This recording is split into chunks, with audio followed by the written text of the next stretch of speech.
Magandang araw sa inyo mga giliw kong tagapakinig. Panibagong kwento at panibagong aral ang inyong matutunghayan sa mga natatanging kwento ng buhay. Ako ang inyong tagapagsalaysay, si Clark. At ito ang ating kwento. Matinis na tinig ng magkakapatid na sina Marvin, Marcelo at Samuel ang nangingibabaw sa kailaliman ng gabi. Caroling boys ang tawag sa kanila. Papasok pa lang ang December ay nagsisimula na silang mangaroling sa kanilang lugar. Kuya Marvin, 365 ba na pangarolingan natin ngayong gabi? Masayang sabi ni Samuel sa nakatatandang kapatid. Siya ang tagatanggap ng pera mula sa mga may bahay na kanilang kinantahan. Talaga? Wow! Ang swerte naman natin ngayong gabi. Makakabili na tayo ng gamot ni tatay. May pambayad na rin tayo sa tindahan.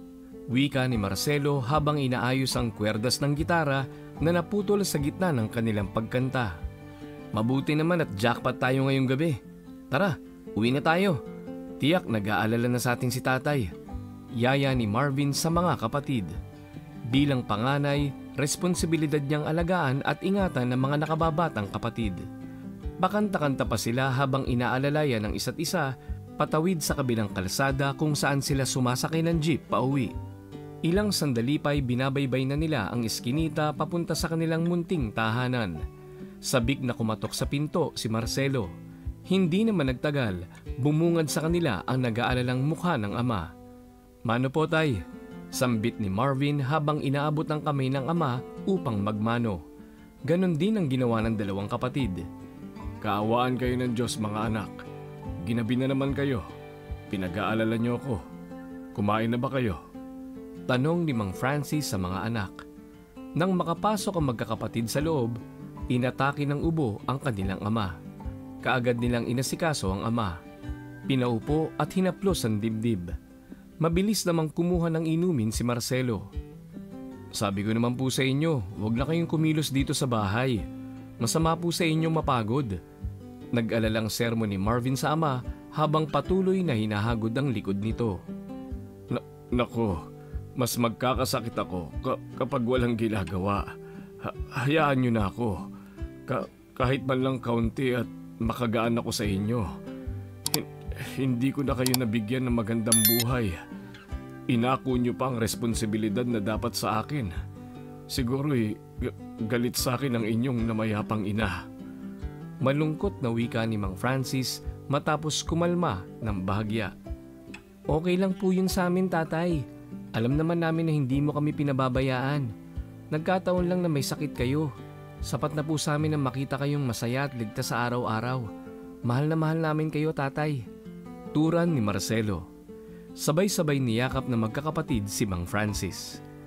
Kinabukasan, maaga pa lang ay ginawa na ng magkakapatid ang kani-kanilang mga trabaho. Sina Marvin at Marcelo ay maagang umalis upang magrasyon ng dyaryo at pandesal sa kanilang mga suki sa palengke habang si Samuel ay nakatoka sa gawaing bahay kasama ang ama. Pagsapit ng hapon, muli silang nagpaalam sa ama upang mangaroling. Sige na Manong Guard, papasukin mo na kami. Hindi naman kami masasamang bata. Mangangaroling lang po kami sa loob. Nagmamakaawang pakiusap ni Marvin. Hindi nga pwede. Huwag kayong makulit. Alis! Taboy sa kanila ng guard. Malungkot na naglakad palayo ang magkakapatid. Laglag ang balikat sa pagkadismaya. Kung hindi sila magkakaroon ng kita, walang gamot na iinumin ang kanilang ama. Hindi rin sila magkakaroon ng handa para sa Noche Buena. Ah! Halos panabay nilang sigaw nang biglang may humarang na matandang babae sa kanilang harapan. Nangangatal na pinakubli ni Marvin sa kanyang likuran ang mga kapatid. Hindi sila makaimik sa takot. Unti-unti rin silang umatras palayo sa matanda. Huwag kayo matakot sa akin. Hindi ako masamang tao. Ako si Lola Socorro. Pakilala na matanda. Mga bata, may itatanong ako sa inyo. Anong gusto ninyo sa darating na Pasko? Pinagmasdan muna nila ng maigi ang matanda.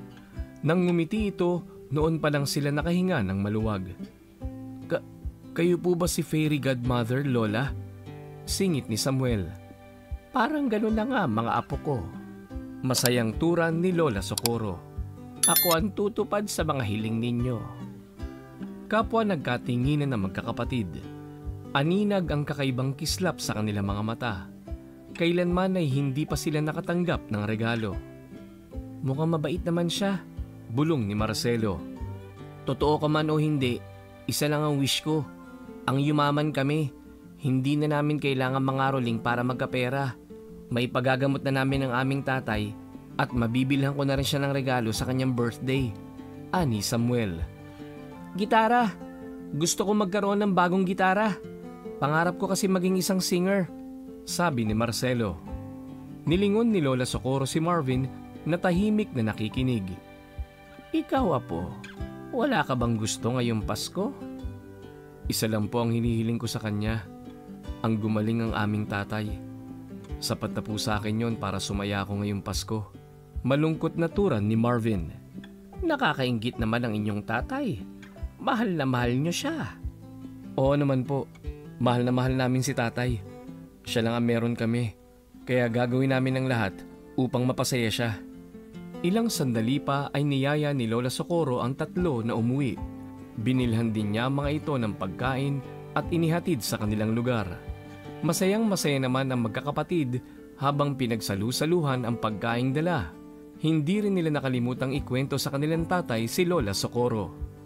Maagang nagising si Marvin kinabukasan nang marinig ang ama na tila may kaaway. Agad niyang hinanap ang pinagmumulan ng ingay. Anong ginagawa niyo rito? Singhal ni Mang Francis sa taong nabungaran niya sa labas ng kanilang bahay. Francis, nakikiusap ako. Gusto kong makasama ang mga apo ko. Kaunti na lang ang nalalabi kong oras. Huwag mo naman silang ipagkait sa akin. Hinding-hindi niyo makukuha sa akin ang aking mga anak. Umalis na kayo. Patawarin mo na ako. Nagsusumamo ako sa iyo, Francis. Hayaan mo namang maranasan ng mga anak mo ang maging mayaman kahit ngayong Pasko lang. Lola Socorro? Hindi makapaniwala si Marvin sa nakita.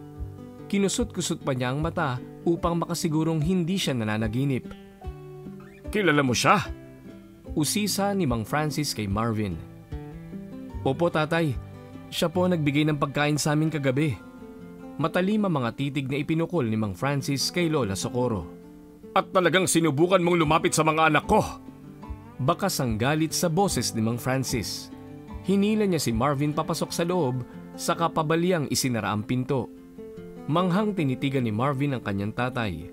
Gusto man niyang magtanong tungkol sa inasal ng ama, pinili niyang manahimik. Batid niyang ipapaalam din sa kanila ng ama ang lahat. Siya ang Lola Socorro ninyo. Panimula ni Mang Francis habang nasa harapan ng pagkain. Mama siya ng inyong ina. Nagkatinginan ng magkakapatid sa ipinagtapat ng ama. Talaga po? Bakit hindi po natin siya kasama, tatay? Bakit po siya mayaman? Tayo ay mahirap. Ani Samuel. Ginulo ni Mang Francis ang buhok ni Samuel. Mahabang kwento. Balang araw, kapag nasa hustong edad na kayo, maiintindihan nyo rin ang lahat ng ito. Nang sumunod na mga araw, mas naging puspusan ang panunuyo ni Lola Socorro kay Mang Francis at sa mga apo niya. Dinalaw din niya ang namayapang anak upang humingi ng kapatawaran dito. Mga anak, huwag kayong malikot doon, ha? Mag-iingat kayo. Maghihintay ako sa inyong pagbabalik. Bili ni Mang Francis sa tatlo matapos mapapayag sa gusto ni Lola Socorro. Narealize niya na maikli lamang ang buhay ng tao. Kung galit ang paiiralin niya, baka matulad lamang siya sa kanyang asawa na puno ng galit ang puso hanggang sa kabilang buhay.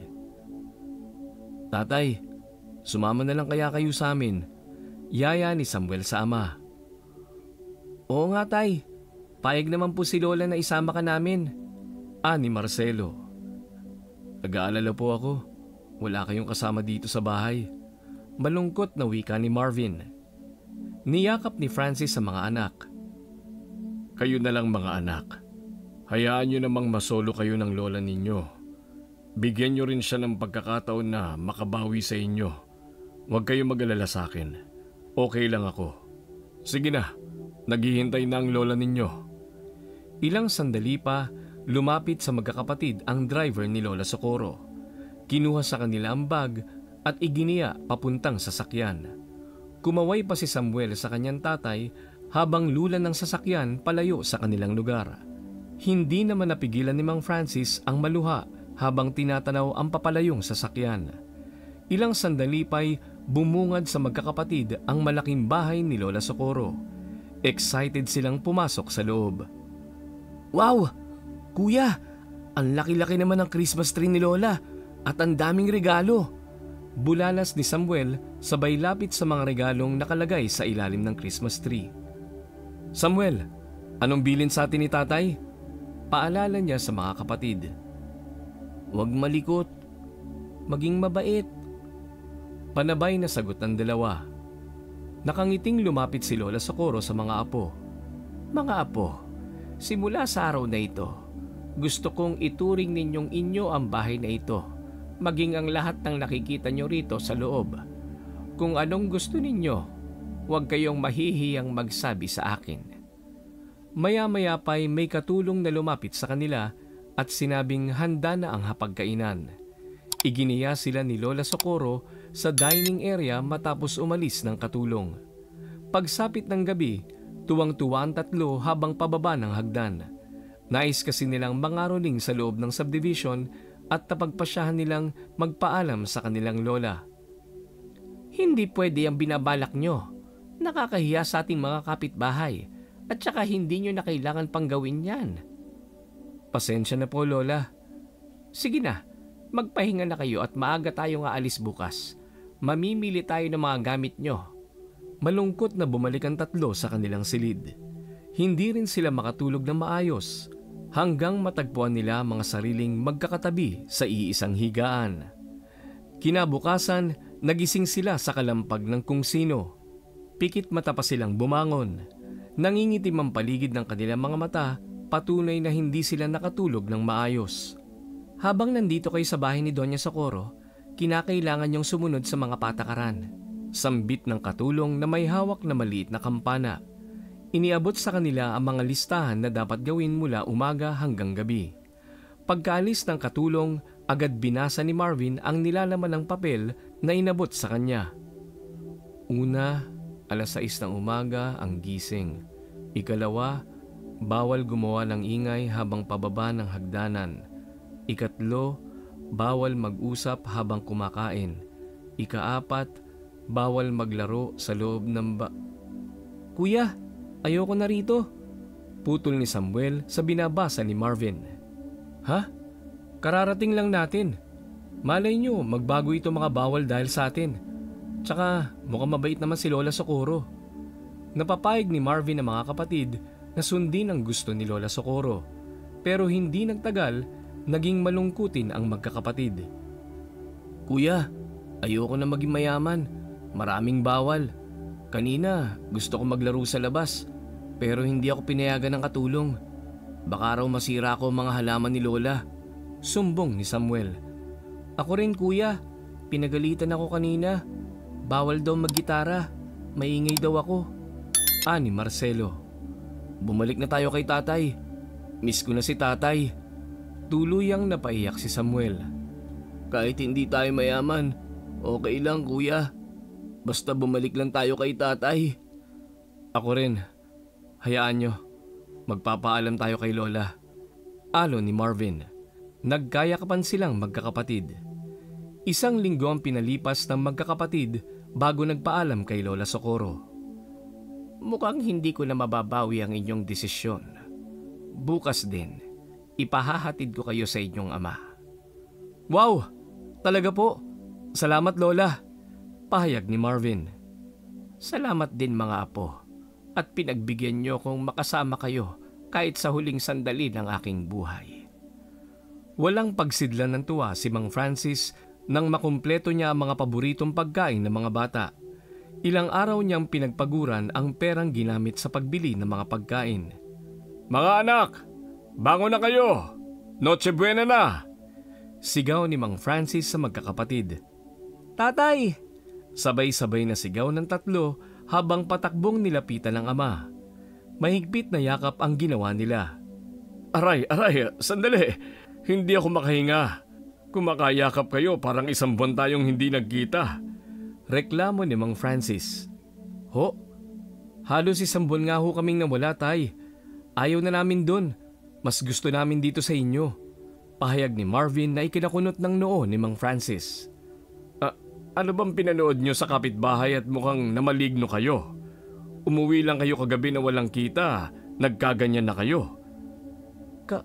Kagabi? Talaga po, Tay? Umuwi kami kagabi rito? Nauutal na tanong ni Marcelo habang nakikipagtitigan sa mga kapatid na hindi rin makapaniwala sa narinig. Ay nako, kung ano-ano sigurong pinapanood nyo. Hala, maghugas na kayo ng kamay at nang mapagsaluhan na natin ito. Alanganing sumunod ng tatlo, bakas pa rin ang pagkagulat sa kanilang mukha. Kuya, panaginip lang ba ang lahat? Tanong ni Samuel. Masaya ba kayo? Sabay na tumango ang dalawa. Oo, panaginip lang ang lahat. Nakangiting niyakap ni Samuel ang mga kapatid saka pinuntahan ng ama na hindi maalis ang ngiti sa labi. Ito ang hiling ko ngayong Pasko, ang makasama ko kayo sa hirap at ginhawa. Lumuluhang sinimulan ng magkakapatid na kainin ang mga inihanda ng ama. Isinantabi ang karanasan bilang isang panaginip. Ang kwentong ito ay mula sa malawak na imahinasyon ng may akda, si Kate Josephine. Anumang pagkakahalintulad sa pangalan ng tao, lugar o pangyayari ay di sinasadya. Naway manatiling aral sa lahat na ang pagsisisi ay laging nasa huli. Maraming salamat sa inyong pakikinig. Hanggang sa muli.